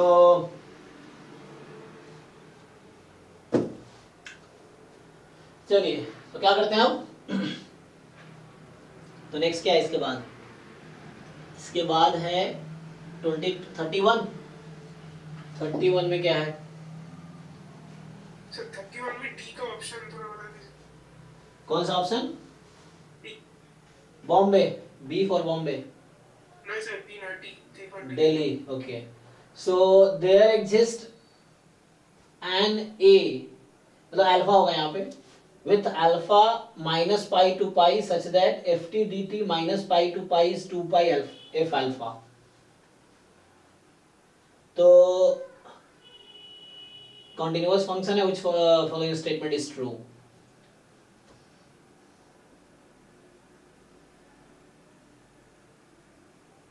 हमें बस ये बता रखा है कि f जो फंक्शन है वो माइनस पाई से पाई में है, टू आर ये फंक्शन, और ये क्या है? कॉन्टिन्यूअस है.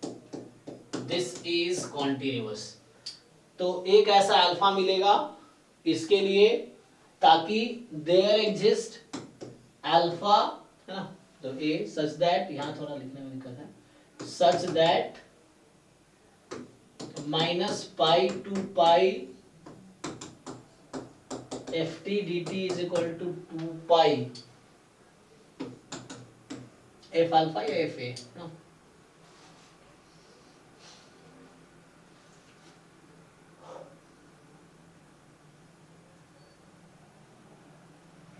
अल्फा क्या? माइनस पाई से पाई में होगा ना, डोमेन में. तो चेक करो, अगर मैं एक एग्जांपल लूं, एफ कोई भी ऐसा फंक्शन होना चाहिए ना, तो तुम कोई फंक्शन बताओ जो कॉन्टिन्यूअस इंटरवल पे है.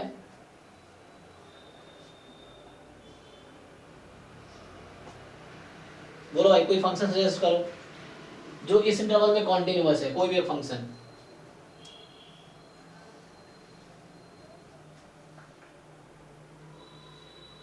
अरे कोई भी फंक्शन बताओ जो कॉन्टिन्यूअस हो, कोई भी. Sin x. साइन एक्स इतना कॉम्प्लिकेट मत करो, आसान ले लो. साइन एक्स भी ले सकते हो, कोई दिक्कत नहीं है, साइन एक्स ले लो. चलो, तो साइन एक्स अगर लोगे, साइन टी का इंटीग्रेशन क्या होगा? माइनस पाई से पाई में sine minus x, Minus cos t. Sine x sine minus x minus sine x होता है ना, ऑड फंक्शन है ना साइन, तो ये तो जीरो हो जाएगा, और ये 2 पाई साइन एक्स. अब बताओ, sign x sine alpha is zero, तो क्या कोई ऐसा अल्फा मिलेगा माइनस पाई से पाई में? साइन जीरो कब होगा? अल्फा बराबर जीरो. ओके है, कोई दूसरा फंक्शन लो.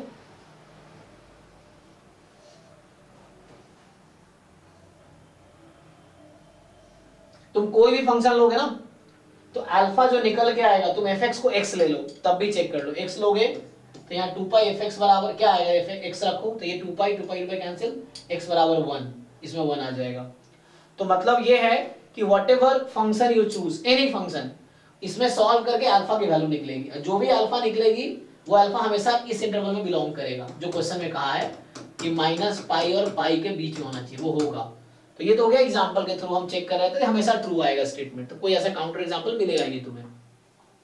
अब इसका हम डिसाइड कैसे करें? एग्जांपल से प्रूफ होता नहीं, तो इसका थ्योरेटिकली देखना चाहोगे तो मुझे ये बताओ कि जो माइनस पाई से पाई जो इन्होंने लिख रखा है, what is meaning of this, what is significance of this, इसका क्या मीनिंग है? मतलब इसका ये किसके रिप्रेजेंट करता है? हाँ, area of the curve y is equal to fx when x between minus pi and pi.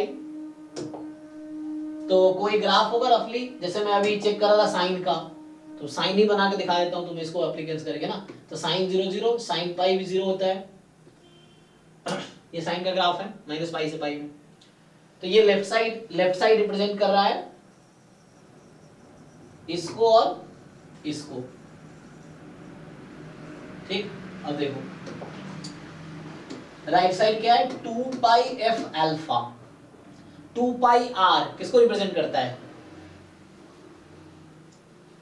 Area of circle of radius r. तो आर यहाँ एफ अल्फा है actually, so r is your f alpha, है ना. तो function at alpha is r. So this is the area of a circle having radius f alpha.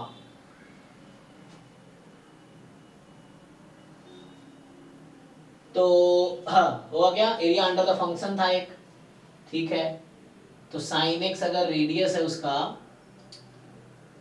Circle का area तो पाई r square से होगा. Sorry मैं area बोल रहा हूँ, तो 2 पाई आर क्या होता है, सरकमफेरेंस ना, पेरीमीटर। हाँ perimeter of a circle, sorry area pi r square area है, कोई दिक्कत नहीं है। तो ये 2 पाई एफ अल्फा है, तो 2 पाई एफ अल्फा पता है क्या है, एफ अल्फा इज व्हाट, ठीक है कोई दिक्कत नहीं है। 2 पाई एफ अल्फा को वैसे नहीं पाई आर से नहीं सोचेंगे, इसको ऐसे सोचेंगे 2 pi into F alpha. This is area of rectangle whose base length is this and height is this, मतलब length 2 pi and width F alpha. तो एक ऐसा मिलेगा मुझे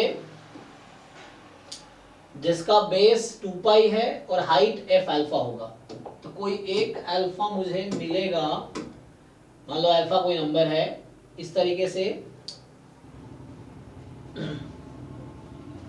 एफ अल्फा, अल्फा कोई नंबर है ना, तो वो तो फंक्शन है, ये एफ एक्स की वैल्यू है, F alpha this is a value, so alpha जहां भी जा रही होगी तो उसमें हाइट एफ अल्फा है और ये है, इस तरीके से समझो। तो इसका इंटरसेक्शन कोई ना कोई अल्फा तो मिलेगा हमें, जहां पे एरिया इक्वल हो जाएगा, हाँ जहां पे एरिया इक्वल हो जाएगा, so we will get some alpha that will be equal to this। मतलब ये somehow कर क्या रहा है, अल्फा एक्चुअली फिक्स नहीं है ना, अल्फा आर्बिट्री है, तो एक्स आर्बिट्री है, तो f x is y, area जो है इक्वल करोगे तो कहीं ना कहीं तो मिलेगा इस तरह से, या जो भी देख लो तो सॉल्यूशन मिलेगा, तो कहीं ना कहीं एरिया इक्वल है, you will get 1 alpha for sure. क्यों, क्योंकि वहाँ माइनस पाई से पाई है, 2 पाई है, चेक करके देखो इसको। दूसरा अप्रोच क्या हो सकता है, और अगर मैं दूसरा अप्रोच ट्राई करूं, मतलब दोनों एरिया इक्वल हो रहा है, ये एरिया ऑफ रेक्टेंगल है जिसका बेस लेंथ 2 पाई है और हाइट एफ अल्फा है, ये एरिया ऑफ कर्व है अंडर अ फंक्शन, तो यूनिफॉर्म, ये समझ लो ना, यूनिफॉर्म हो जा रहा है ना। अगर टी को मैं अल्फा फिक्स कर दूं फॉर एग्जांपल 0-1 के बीच का, तो ये बाहर आ जाएगा, अगर ये कांस्टेंट कर दूं एफ अल्फा तो ये बाहर आ जाएगा फिक्स, तो उस तरीके से होगा। तो जैसे मैं अब जनरली सोच रही, तो एग्जांपल में देख रहा था ना, अच्छा एक मिनट, तुम जो ये सोच रहे थे क्या था, 2 pi sine alpha, 2 pi sine alpha graph बनाते हैं, कट तो करेगा, कॉमन अल्फा मिलेगा, एरिया को तुम इक्वेट कर सकते हो, इस एरिया को बना सकते हो ना, क्योंकि एफ अल्फा जो होगा उसका रेंज तो कुछ भी कर सकते हैं, कोई दिक्कत नहीं, तो विल गेट सम अल्फा 1, 2 पाई है तो 1, ठीक है ना। तो ये ऐसा मिल जाएगा, कहने का मतलब क्या करना, अगर एरिया इक्वेट कर रहे हो तुम। अच्छा, इसके पीछे की स्टोरी ना, जिन लोगों को प्रूफ अगर तुम्हें पता है, लिमिट एज अ सम वाला जो प्रूफ होता है, ये कुछ वैसा ही है। अब मैं उससे एक्सप्लेन करता हूँ, देखो minus pi to pi this a function, let's say y is equal to f x, so ये जो पोर्शन है, this portion is this one, ये है, ठीक। अब ये वाला, अब ये कह रहा है कि हम एक ऐसा, मुझे अल्फा जरूर मिलेगा माइनस पाई से पाई में, जहां मैं एक रेक्टेंगल बना सकता हूं जिसका बेस 2 पाई होगा और हाइट कितनी होगी, एफ अल्फा होगी, height is F alpha, function तो वही है, तो अल्फा कोई फिक्स नंबर लिया हमने, तो हो क्या रहा है, यहाँ पे तुम क्या करोगे, थोड़ा इसको, ये जो एक्स्ट्रा एरिया है इसको यहाँ शिफ्ट कर दो, तो इस तरीके से बना पाएंगे। तो मतलब मुझे एरिया इक्वेट करना है, इसका एरिया किसी रेक्टेंगल के एरिया के इक्वल ला सकते हैं क्या, ये है जहां पे हाइट है एफ अल्फा, अल्फा 0-1 के बीच है, तो f0 कोई नंबर आएगा, हाँ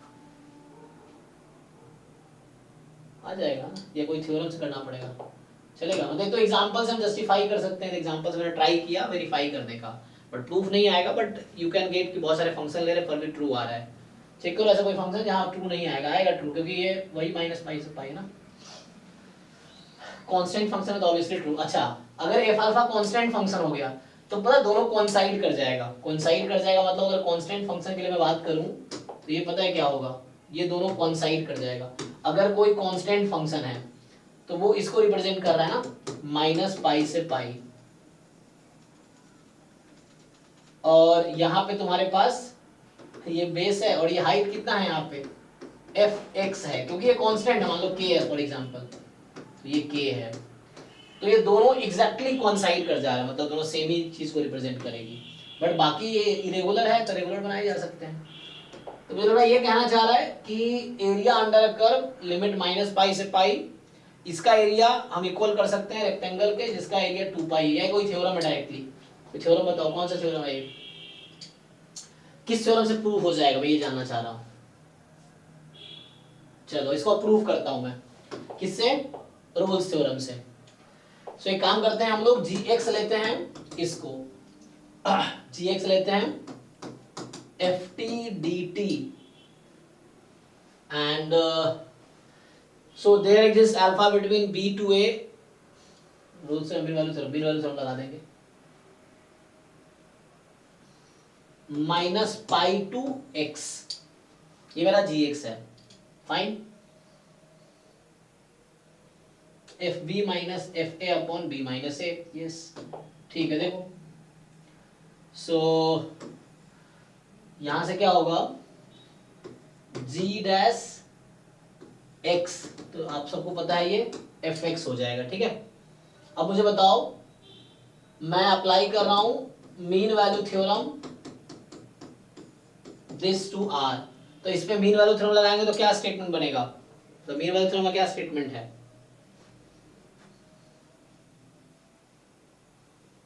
मीन वैल्यू थ्योरम क्या होता है, लाग्रांज मीन वैल्यू थ्योरम,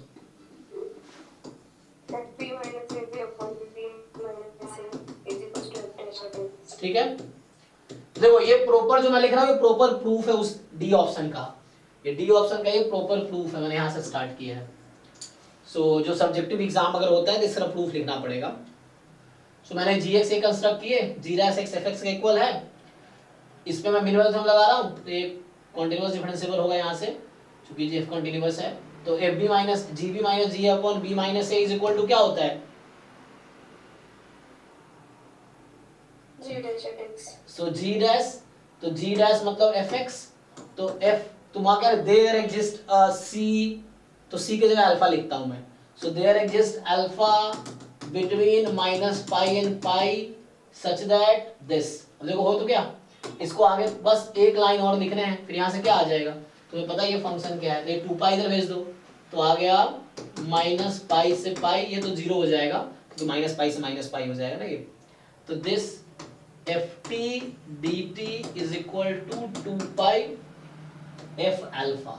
तो सबसे आसान ये था कि हम इसको मीन वैल्यू थ्योरम से प्रूव कर लें, ठीक है, एटलीस्ट प्रूफ मिल गया। शुरू में मैं कुछ एग्जांपल ट्राई किया, फिर बाद में मैं सोच रहा था कि उससे करते हैं कुछ ग्राफिकल इक्विवेलेंट करते हैं।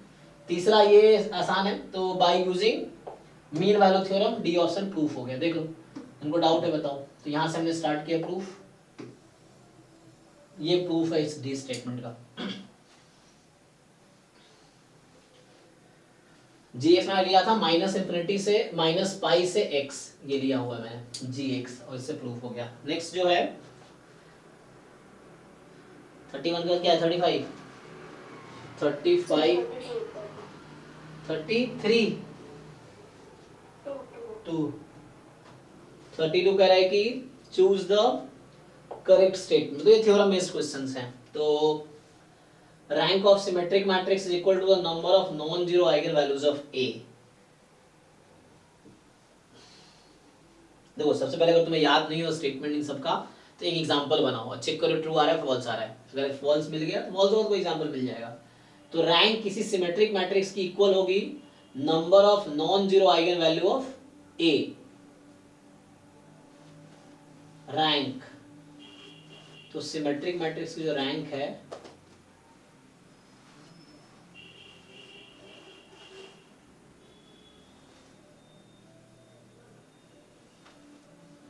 ना, ये कोई स्टेटमेंट है, थ्योरम है, उसको प्रूव कर सकते हैं। रैंक जो सिमेट्रिक में क्या होता है, सिमेट्रिक में जो वहां आएगा उसका वजह ये है ना, तुम कोई भी अब एग्जांपल लोगे तो तुम देखोगे कि ये सुटेबल ही होगा। जैसे अगर मैं सिंपल आसान सा जैसे ये मान लीजिए सिमेट्रिक तो है ही, अब इसका रैंक 1 है और अगर इसका फाइंड करोगे तो इसके पास जो आइगन वैल्यू आएगी 300, ये आइगन वैल्यू आएगी ना। तो इसके पास एक ही नॉन जीरो आइगन वैल्यू है। क्यों? क्योंकि इसकी रैंक 1 है।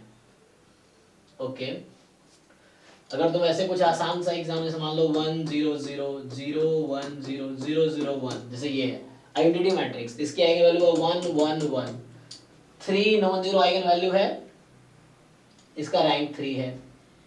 अगर मैं इसको 0 कर दूंगा तो इस तरह से हो जाएगा। ओके सिमेट्रिक बनाना है ना इसीलिए। Actually symmetric matrix is orthogonally diagonalisable, तो वहां से क्या आएगा मतलब समझ रहे हो ना कहना क्या जा रहा है। ये सब थ्योरम्स हैं। अब या तो तुम प्रूफ करो इसको, नहीं तो एग्जांपल के थ्रू जस्टिफाई करो, फिर खुद को कन्विंस करो कि ये ट्रू है, तो उसके लिए थोड़े से जनरलाइजेशन यूज करने पड़ेंगे। सो तो प्रूफ करें हम तो रैंक अगर आया ऐसे तो हम देखो नंबर ऑफ नॉन जीरो आएगा। समझ नहीं आया मतलब एग्जैक्टली ट्रू होगा कि नहीं। तो रैंक होता है number of linearly independent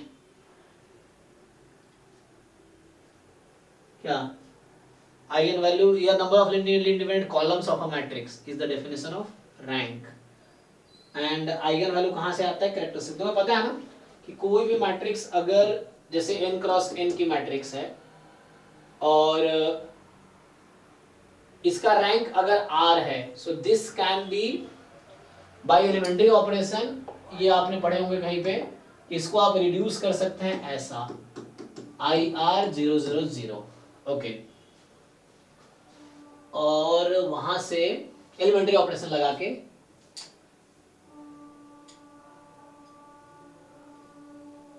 symmetric होने से फायदा ये है कि इसके सारे आइगन वैल्यू रियल होंगे, है ना, ये फायदा है सिमेट्रिक होने का।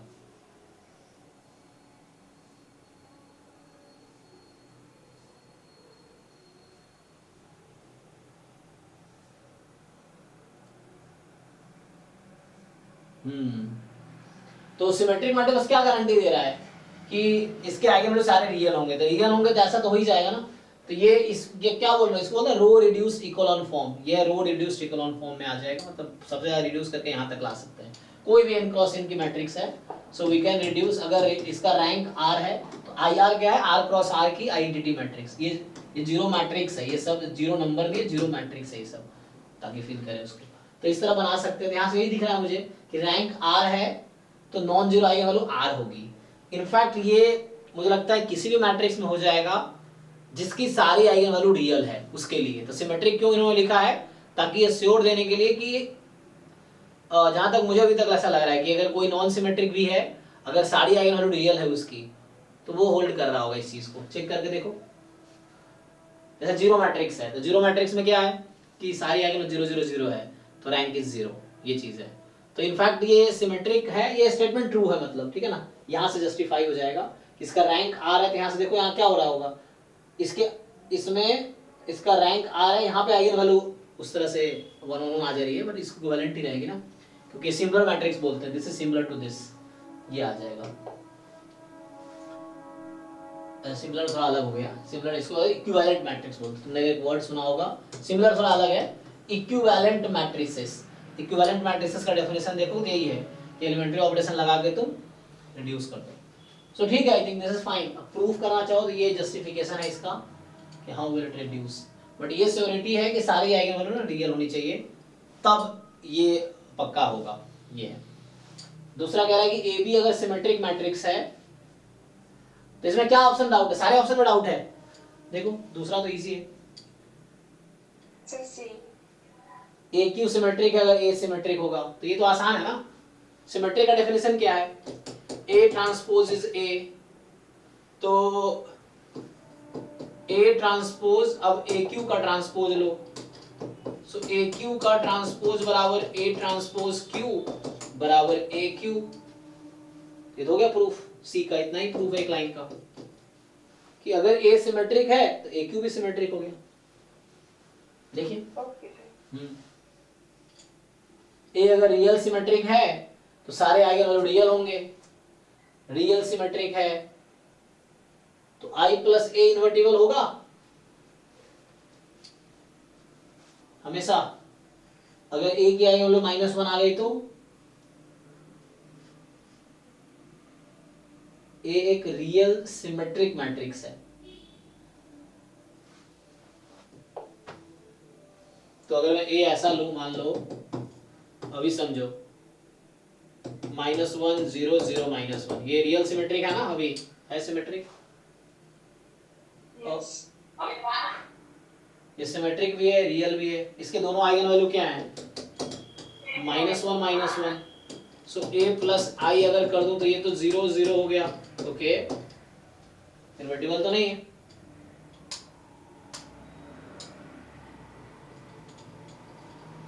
This is real symmetric. Real symmetric मतलब क्या? ये सारे एलिमेंट रियल नंबर है, वो है सिमेट्रिक है। डे ट्रांसपोज ये आएगा, वो भी है। लेकिन a प्लस आई इन्वर्टिबल होगा? जरूरी नहीं है। डी तो गलत है, ये डी में गलत लगा है ना। कि ऐसा कब होगा? अगर आपको ये श्योर हो कि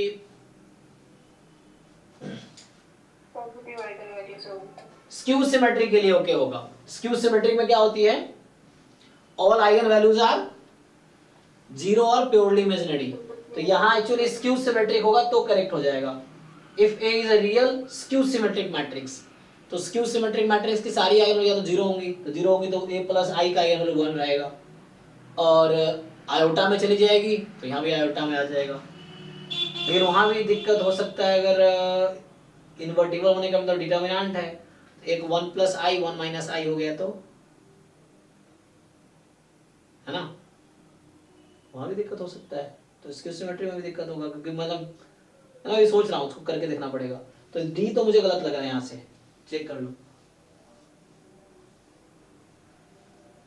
ये काउंटर एग्जांपल है।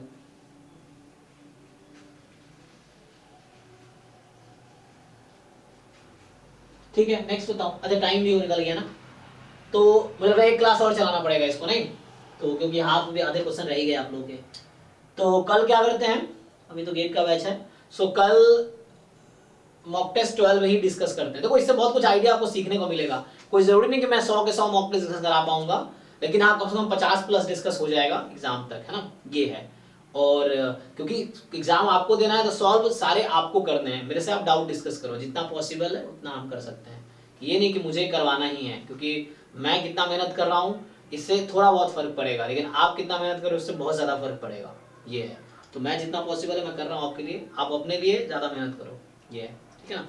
तो आप सारे मॉक टेस्ट सॉल्व करते जाओ ऐसे करके, डेली एक एक। जैसे आप मान लो मैं कल भी इसी का डिस्कस कराऊंगा, ये नहीं कल आप मॉक टेस्ट सॉल्व नहीं करो, अगला मॉक टेस्ट सॉल्व करो, डेली एक एक या 2 हो सकता है, डेली 2 करो, 9 to 12 एक करो, 2 to 5 करो, अगर कर सकते हो तो 9 to 12 में एक मॉक टेस्ट सॉल्व करो, 2 to 5 एक सॉल्व करो।